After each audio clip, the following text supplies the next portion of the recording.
dia juga banyak teman atau apa istilahnya sesepuh ya, yang untuk dia ajak diskusi masalah bahasa Jawa ini. Salah satu contohnya tentang dulu ceritanya gini, gebiar-gebiar atau kebiar-kebiar. Dia sempat bicara sama ayah saya. Ayah saya kan orang Jawa ya.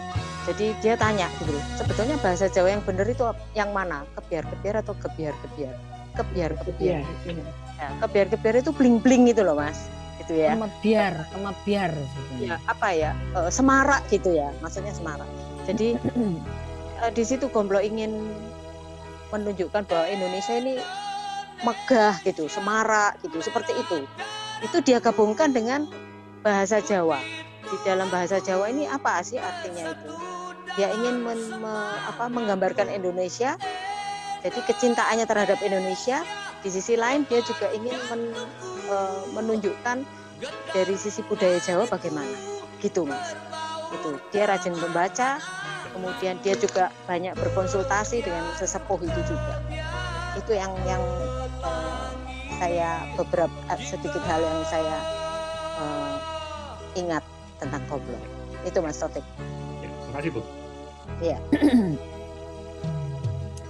Jadi kalau saya bisa menambahkan Mas Taufik ya, memang Gomblo ini kalau orang Jawa bilang itu meguru. Megurunya dia itu sudah di luar batas ya. Dia itu sampai pernah nginep di komunitas orang Tengger. Kemudian di Bali dia itu juga kemana saja. Di Kalimantan dia juga sampai ke pelosok-pelosok. Jadi semua dia ingin jamah. Kalau di Jogja itu memang dia sudah kemana saja ya. Sehingga dia dalam mengawinkan apa yang ada atau message yang ada di dalam tatanan Jawa itu dia sisipkan dalam tatanan nasional yang dia juga mengambil dari ajaran Ki Hajar Dewantara. Itu yang saya sempat dengar dari ngobrol-ngobrol dengan dia. Dan itu bukan main, dengan imajinasi dia, ternyata dia berhasil mengungkapkan isi hati atau mengungkapkan imajinasi dia untuk bisa menuangkan dalam bentuk lagu yang patriotik, bisa diterima dalam tatanan segala tingkatan. Itu kalau boleh saya bilang ya, menurut saya kebiar-kebiar itu masih bisa diterima sampai kapanpun ya. Mungkin itu yang bisa saya tambahkan. Ya, terima kasih Bu. Oh, jadi kebiar-kebiar itu kata-katanya itu Gomblo sempat diskusi sama bapaknya Bu Sule, Bu Ratih ya? Iya, jadi iya, gini Mas. Dalam proses kita rekaman itu Gomblo itu selalu minta ke Mas Bob. Bob aku njaluk iki rekamno. Dia bawa kaset satu, dia bawa kemana-mana. Nah, dia ingin menunjukkan pada ayah saya bahwa dia kalau tiba-tiba nelpon jam 8 malam, jam 9 malam, nak kowe wayahe mlebu iki, wayahe tik. Lho, jam piro iki aku sesuk tentamen. Terus kowe matur bapak dhewe. Ya nelpon ke bapak saya. Telepon sendiri sama bapak saya. Diizinkanlah kami karena berdua dengan adik saya. Nah, dia ingin menunjukkan pada ayah saya bahwa ini loh Om, saya ngajak Ratih sama Suli sampai malam-malam ini bentuknya seperti ini. Jadi dia bawa kaset yang belum selesai di mixing. Atau mungkin bahkan juga belum terisi semua lagunya gitu. Jadi sudah katakan jadi 3, 4, 5 lagu ini dia tunjukkan. Ini yang lagunya Sule, ini yang lagunya Ratih.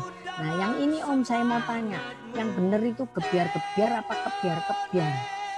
Kemebiar loh, aslinya itu dari kemebiar ya, kebiar-kebiar gitu. Ini kok baru cerita hari ini Bu. Nah, Coba dulu tak masukkan buku. Sambil pegang buku Maria dikira. nanti kan ada edisi lanjutan bukunya Mas. Ya, amin. Punya Mas harus. Guru, ya kan? Kalau yang saya tahu kebiar-kebiar waktu latihan, karena saya juga dengan adik saya juga ikut latihan untuk album kedua itu seluruh lagu di album 2 kebiar-kebiar. Saya juga sudah ikut latihan sebetulnya di rumah saya udah lama. Dan waktu direkam beneran, saya tidak tahu udah dengar di radio ya. Sebab itu makanya adik saya dan saya mengundurkan diri, agak marah sama Gomblo karena kita tidak diberitahu bahwa nggak jadi gitu sama saya sama Reni adik saya gitu. Nah kebetulan saya juga udah mulai bekerja waktu itu, jadi waktu untuk latihan juga sudah jarang. Jadi ya saya sama sekali karena agak kesal, saya lupa semua. Nah adik saya Reni lebih tahu banyak sekali soal bagaimana merekam semua, maksudnya penulisan lagu dan lainnya. Maaf ada yang ngeberma saya sebentar. Ya, mohon maaf ya, saya dan Ratih juga nggak tahu bahwa prosesnya seperti itu. Yang tahu kami tahunya hanya di telepon sama Gomblo.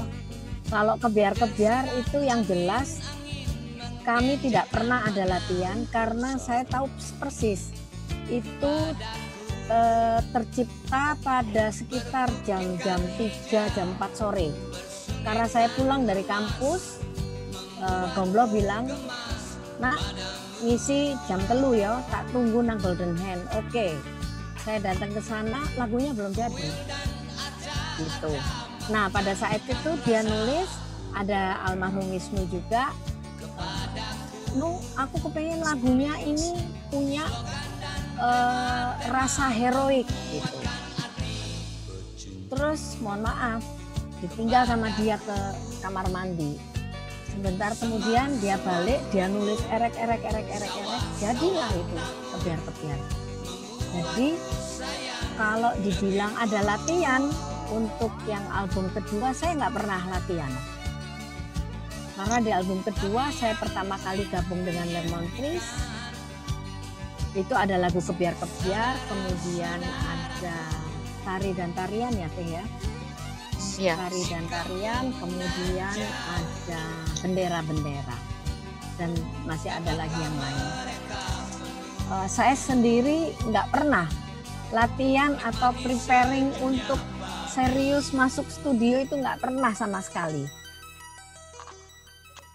Jadi hanya last minute dia nelpon, saya datang, liriknya jadi, belum nggak cocok iki, dicoret sedikit, take lagi. Itu Mas Bob tahu persis deh. Sayang kami sudah lupa ya operator yang ada di Golden Hand, nggak tahu ya. Ratih mungkin masih ingat. Lupa aku.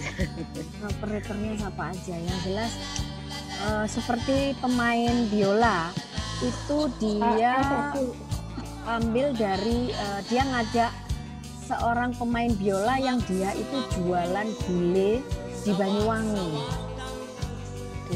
Nggak di kotanya, di desanya. Genteng ya, kalau nggak salah desanya namanya. Iya, Genteng. Mas apa itu namanya kan?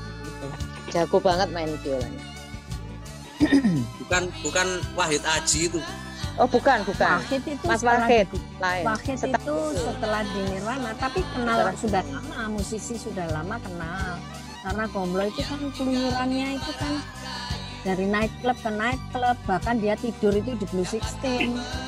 Terus semua musisi itu kenal sama dia, karena dia nggak pernah tidur di rumah, berkelana terus. Ini nggak ada kakaknya Gomblo, nggak ada. Itu ada Mas Remi itu. Ya, ada Mas Remi. Kakaknya Gomblo nggak ada ya? Nggak ada. Ada.